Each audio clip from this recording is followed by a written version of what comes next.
साथियों नमस्कार। जैसा कि आप जानते हैं कि लोन डिफॉल्टर के हक और अधिकारों को लेकर advocate Narendra Joshi YouTube channel पर बेबाकी के साथ अपनी बात रखी जाती है, लेकिन आज का वीडियो मेरा लोन डिफॉल्टर साथियों के लिए नहीं है। आज का वीडियो मेरे उन भाइयों के लिए है, उन रिकवरी एजेंट के लिए है जो रोजगार के चलते रिकवरी एजेंट का काम करते हैं और आए दिन उनको कई प्रकार की समस्याओं का सामना करना पड़ता है।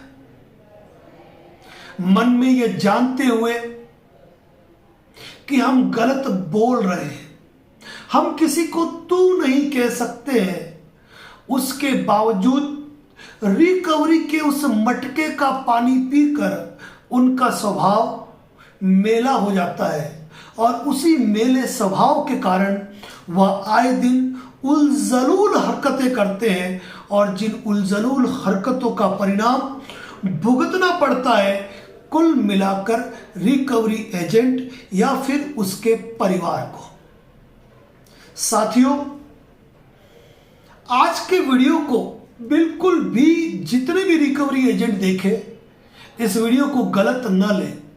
आपकी तकलीफ, आपके दर्द को हम उतना ही महसूस कर सकते हैं जितना एक लोन डिफॉल्टर के दर्द को महसूस करते हैं। समय बदल चुका है, वक्त का पहिया घूम चुका है और आज प्रत्येक व्यक्ति, चाहे वह किन्हीं भी विषम परिस्थिति और आर्थिक हालातों के चलते लोन डिफॉल्ट का शिकार है, वह अपने हक और अपने अधिकारों को भली भांति जानता है। और यही कारण है कि आज की तारीख में जब कोई रिकवरी एजेंट कॉल करे या फिर घर पे विजिट के लिए आए तो लोन डिफॉल्टर का पहला सवाल होता है, कौन सी कंपनी या बैंक से आए हैं, मेरा लोन अकाउंट नंबर कितना है, मेरी ईएमआई कितनी है, मेरे क्रेडिट कार्ड का आउटस्टैंडिंग कितना है।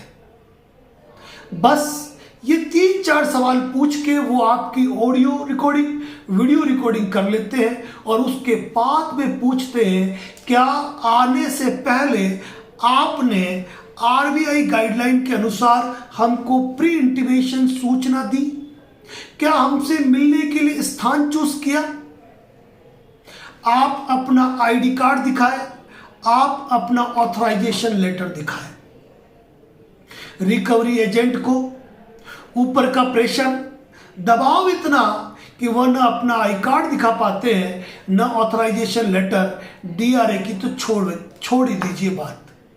अब ऐसी स्थिति में जब वह कोई उलझलूल हरकतें करते हैं तो उन उलझलूल हरकतों की वीडियो रिकॉर्डिंग होती है और वह video recording social media platform पर शेयर होती है।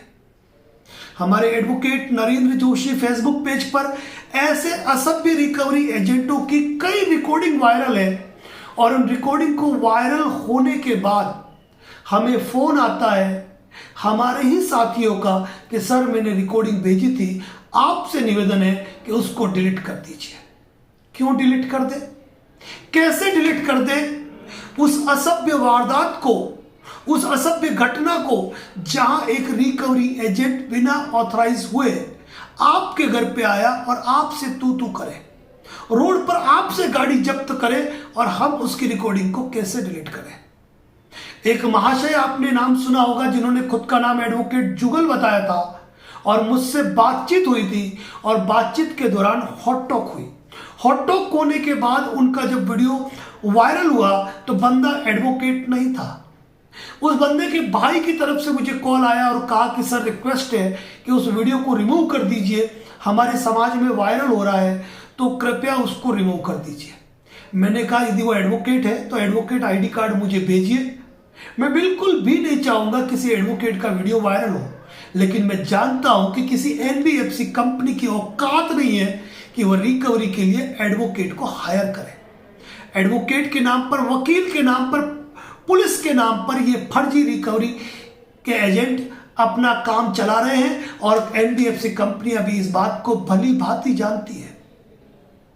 अब आप सोचिए कि यदि किसी को आपने कॉल किया है और वो व्यक्ति आपकी रिकॉर्डिंग कर रहा है, यदि आपके किसी के घर के दरवाजे पर रिकवरी करने के लिए पहुंच गए और वह बंदा आपकी यदि वीडियो रिकॉर्डिंग कर रहा है और इसमें यदि आपने असभ्य भाषा बोली, आपने अपने दस्तावेज नहीं दिखाए, तो आप वायरल होंगे, मशहूर होंगे और आपके समाज और घर परिवार के लोग कहेंगे आप कैसा काम कर रहे हो।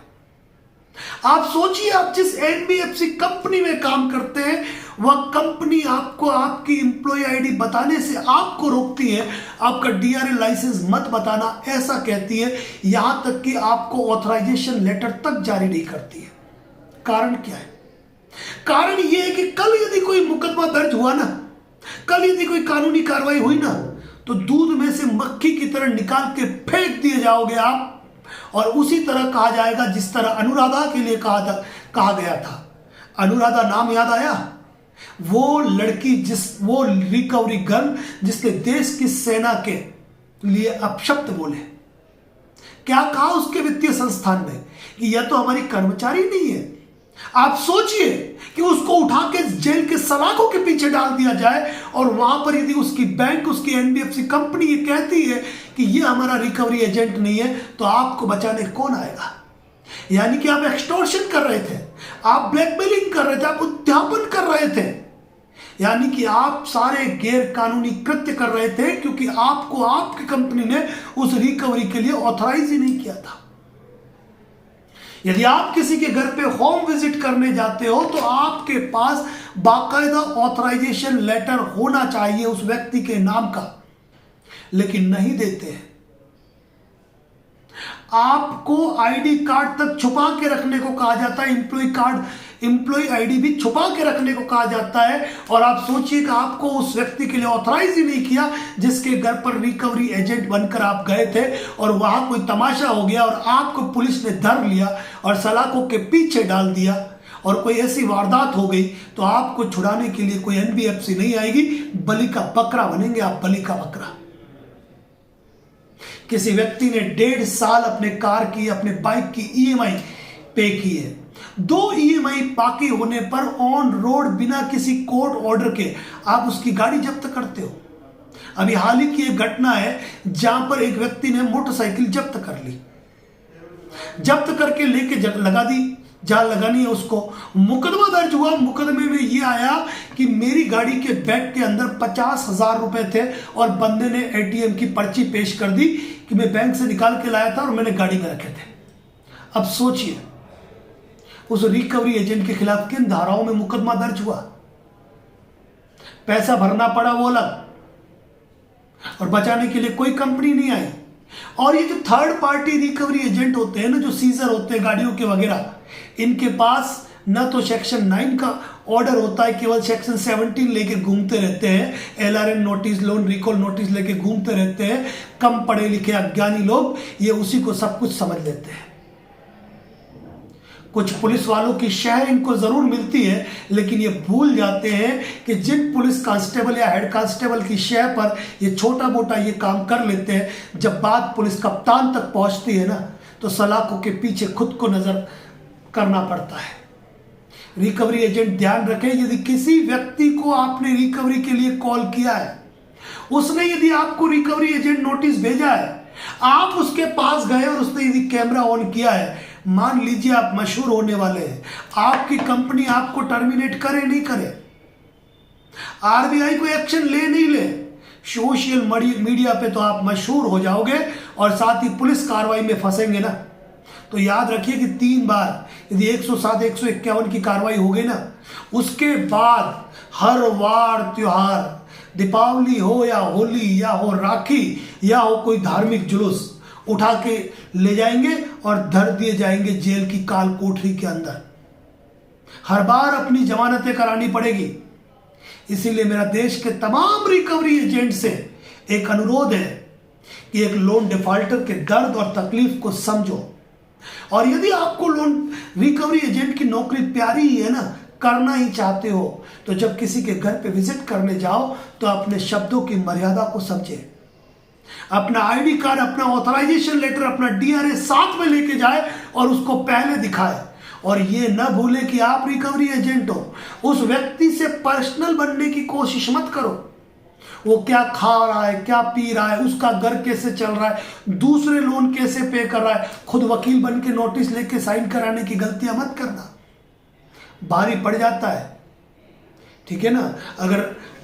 अगर आप ऐसी एनबीएफसी कंपनी के साथ जुड़े हो जो आपको ऑथराइजेशन लेटर भी नहीं दे पाती है, जो ये कहती है अपना आईडी कार्ड छुपा के रखो, अपना परिचय मत दो, अपनी इंप्लॉय आईडी मत दो, थूक दो उसकी दहलीज पर, इससे अच्छा है जोमेटो की नौकरी करो, वो उससे बढ़िया है।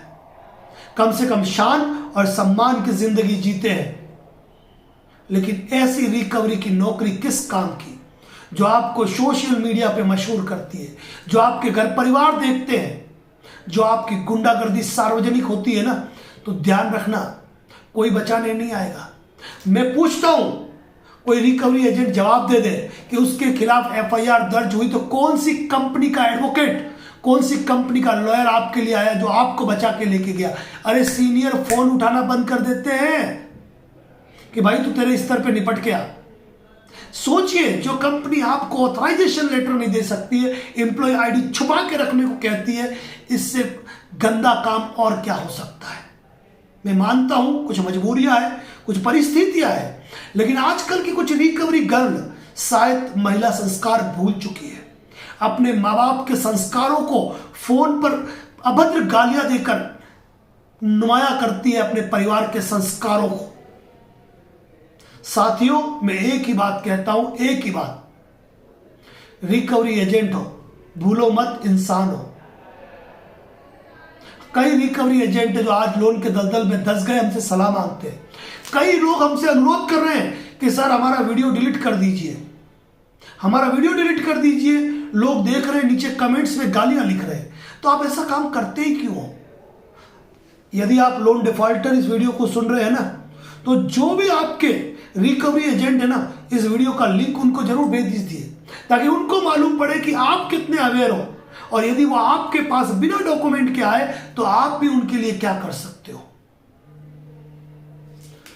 एक बात ध्यान रखिएगा, पुलिस को शांति भंग के मामले में बिना अरेस्ट वारंट गिरफ्तार करने का अधिकार है। और यदि 3 बार शांति भंग के मामले में यदि आपको पाबंद कर दिया गया ना, तो फिर हर वार त्योहार उठा लिए जाओगे। रिकवरी एजेंटों को नसीहत है कि इन चीजों से बचें।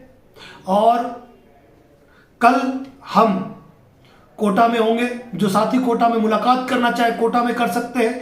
11 तारीख को इंदौर में मुलाकात करना चाहे मुलाकात कर सकते हैं। और सभी साथियों को कह रहा हूं कि इस वीडियो को अधिक से अधिक शेयर करो, ताकि कम से कम रिकवरी एजेंट जिनकी आंखों पे पट्टी चढ़ी हुई है, वह यह समझ जाए कि कुछ एनबीएफसी कंपनियों द्वारा उनको केवल बलि के बकरे के नाम पर इस्तेमाल किया जाता है। और जरूरत पड़ती है ना तो कह देते हैं ये हमारा बंदा ही नहीं है।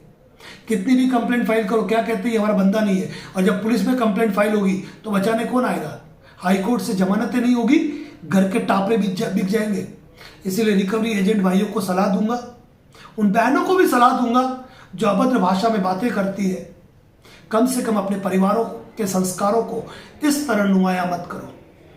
कांटेक्ट पे कॉल करके दूसरों को हैरान परेशान करके आपके इन कारनामों के कारण कई लोगों को अपनी जिंदगियां गंवानी पड़ी है। कैसे जी पाते हो? रात को नींद कैसे आती है? मत किया करो। और करना है तो पत्थर की चोट पे काम करो, कंप्लीट डॉक्यूमेंट के साथ जाओ, और वहां पर भी केवल और केवल शांति दूत हो। वहां पे सिर्फ निवेदन कर सकते हो कि श्रीमान आपकी किस्त बाकी है, जमा कराए नहीं कराए पार्टी की इच्छा, किसी की गिरबान पकड़ने का अधिकार आपका नहीं है। Advocate Narendra Joshi social media platform पर न केवल लोन डिफॉल्टर, अभी तो आर्बिट्रेटर और रिकवरी एजेंट के लिए भी एक सलाह दी जाती है कि कम से कम फर्जीवाड़े के काम तो बिल्कुल न करें, ऊपर जवाब देना है। ये चीज ध्यान रखें। इसी के साथ अपनी बातों को यही समाप्त करता हूं। जय हिंद, जय भारत, जय व्यवहार।